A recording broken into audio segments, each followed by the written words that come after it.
coming up or whatever thing it is, but you want to do it, but inevitably you turn to your spouse. Now, it's one of those things I think a lot of us have done in this movement is you kind of figure out how to tiptoe and say it when, hey, we just went for ice cream. Can I talk to you about what I'm going to be doing Saturday? Or, maybe you've got a really wonderful spouse who is like, hey, go do what you need to do and I support you.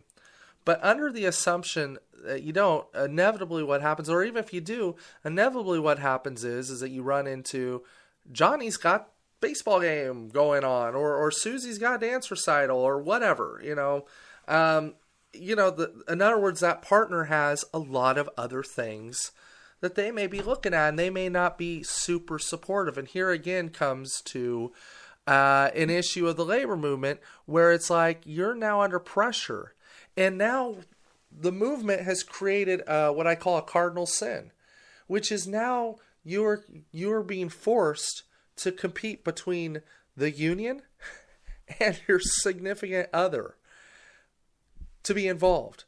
And that is in a lot of ways why rallies or why events can hurt on turnout.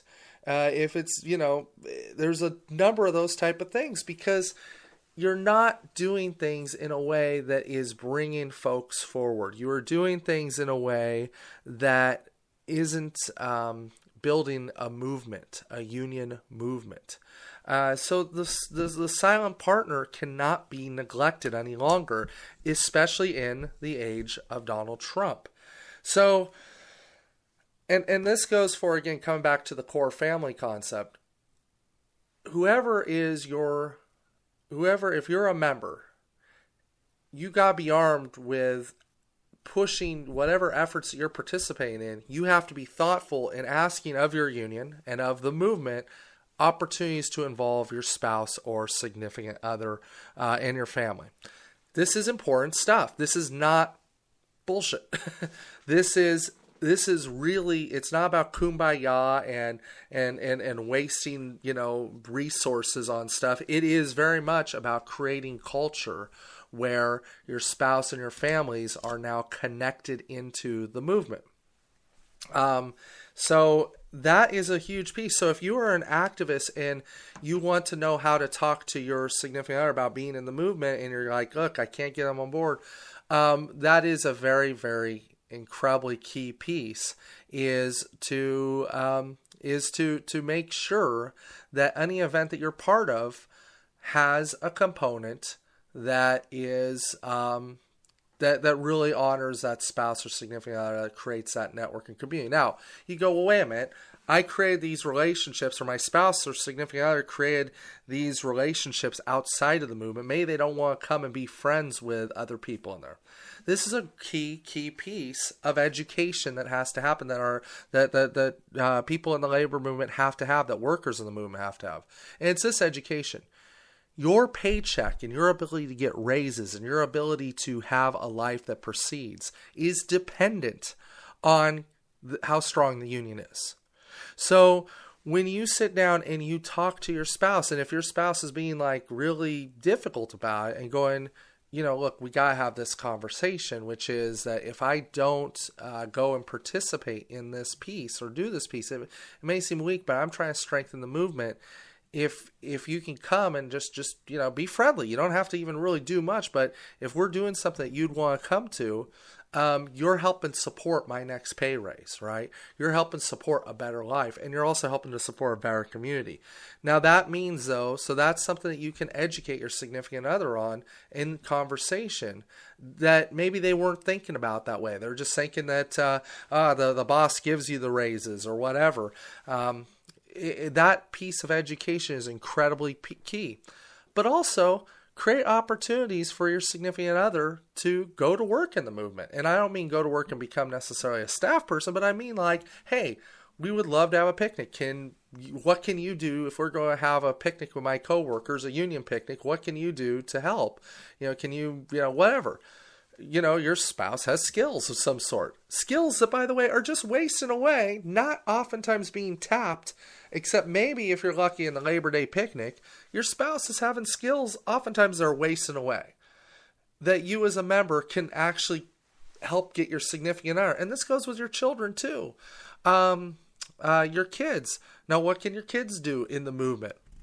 Basically show up, be friendly, and play, and have stuff that the kids would want to come to. So I'm speaking about this kind of a mystical event, but you have to have these union building events are going on between elections, between between campaigns. You have to be constantly doing this.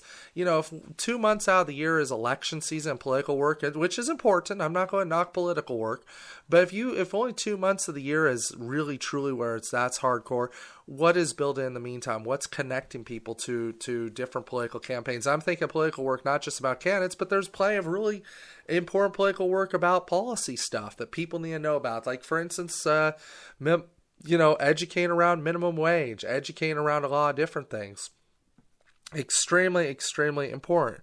Healthcare, women's rights. God knows there's a lot of stuff that people could get educated on. But again, it comes back to, in your case as a member or somebody who's working on this, it comes back to your ability to open up space for families and for people, and consciously be thinking about open up space for your families and loved ones to be involved. What would your significant other come to? And that's a very fundamental question we have to put in the movement. Because if we don't start building that culture back up, number one, I want just to go circle back to that place I was talking about earlier about the man during the visit who's like, the union's into this, that, or the other thing and should be doing this. And it's like, okay, well, what do you want to do to be part of it? No, nothing. You guys should do it. Well, that's heart of what brings service sector ideology. You're here to serve me. It makes the union something that's not. The union's participatory. So coming back to that example, how wonderful would it be if that gentleman was like, I'm going to talk to my wife in this case, or my spouse, my significant other, my partner, and I'm going to see if they want to do something. And by the way, me as part of the union, I've got something for that person to be involved in. It's near and dear to my heart that the movement takes that type of philosophy and takes that type of opinion and openness. Because, we learned this, farming, agriculture learned this 200, 300 years ago. They learned that if you let the ground lay fallow every few years, that you can't constantly farm and harvest. You actually have to let the ground lay fallow and, maybe inject nutrients back in the earth, maybe whatever. But you can't constantly be farming, or else you get diminishing returns on your crop. We learned this 300 years ago, 400 years ago. The labor movement and the movement itself is no different. When we think of self-care, when we think of things to be involved in, it takes a toll. When you're a good-hearted activist and you're out there trying to solve the problems of the world, there are wonderful people who are willing to get up onto bridges for what they believe, and they're amazing people that deserve a ton of respect for their conviction. But not the masses. The majority of people aren't going to be there, and so you gotta have stuff. You gotta bring people along. Because what can happen if we commit to this thing, or if we find ways to do this, and you suddenly are able to have these conversations as an activist or even as a staff person, whatever, with your family, and you're able to involve them meaningfully in the labor movement. If you take that approach, what we will get back as a culture and a community is that the ability to form unions, amazing, like magic from the sky, will become a lot easier. Why will it become a lot easier? Well, legislators will have a hard time being anti-union, for one. For two, the culture and raising that culture and how to behave and how to act and how to build something, the importance of unions is much more well understood than when it's like some secret or inaccessible thing. The cost for unions to run organizing campaigns goes down exponentially, and the ability for you to form even unaffiliated unions goes up. So I guess what this brings me to is the concept that what I'm talking about is participation over tactics. And what is that? What do I mean by participation over tactics? There's a ton of fantastic people in this movement, really thoughtful, caring people, and they have got they can draw up tactics that can help people stand up on a dime. They're wonderful at that. The problem is always, is it turnout or getting people involved?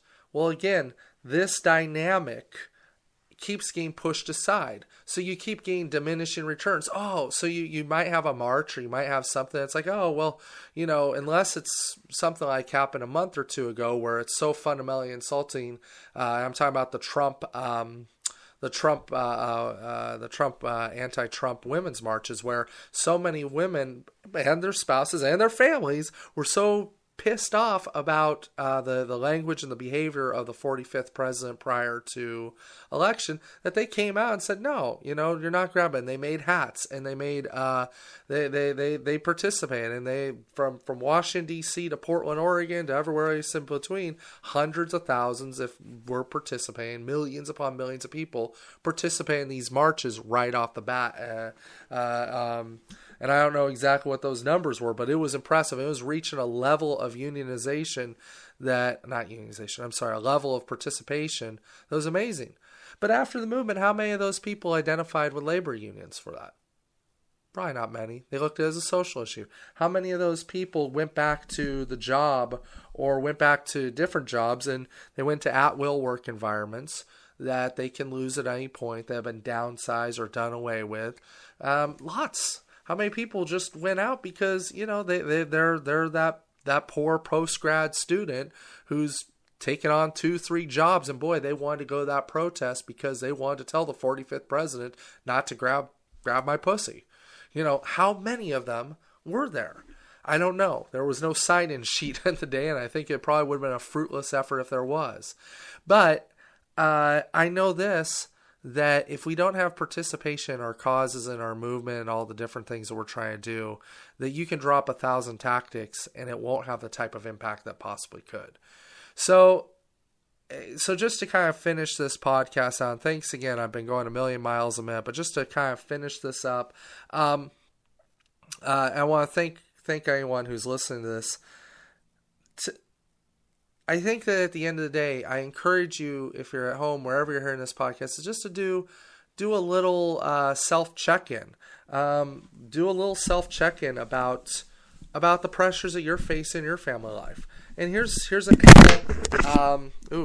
Good times. 1 second, we are having technical difficulties. But anyways, here's a couple of thoughts about the movement, or some questions that you may want to ask. The first question that I think that I would generally ask myself is, has there been times in which I've wanted to go to a union event, but I couldn't, or my spouse got upset? That's a very important question. Question number 2 is that what type of tools would I need to answer that? Did my spouse, significant other, partner, domestic partner, whatever label, did they have an opportunity to be involved, or did they feel like it was competing with their time, with their time? What was their reaction? And then number 3, have you discussed with your family member what part of the movement they would like to be involved in? Because guess what? In the 30s and 40s and 50s, when the labor movement was a thriving, much more vociferous beast, they had what was called, and it would definitely take on a different shape today, but it was called women's auxiliary units. Today, I would just call it auxiliary units, and the concept was very simple.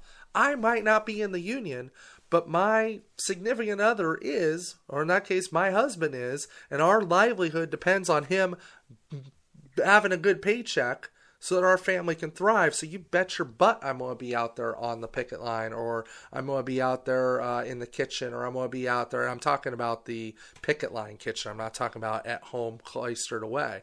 Or I'm going to be in the office. I'm going to be doing stuff. Now in 2017, it's not based on those type of gender lines at all. So in 2017, it still does come down to if you're a female and you're the breadwinner, or you're a single parent. I mean, dear God, like we were talking about variations. If you're a single parent or a woman, how do we create that movement? Now, there's been a lot of good work that's been done in the home healthcare arena to make that much more accessible. They're doing, I think, a lot of home healthcare folks are doing a wonderful job in some of the unions and trying to think about that. But that's a key piece, is that we need that auxiliary unit. It's to be updated for 2017. It wouldn't be based on gender, but it'd be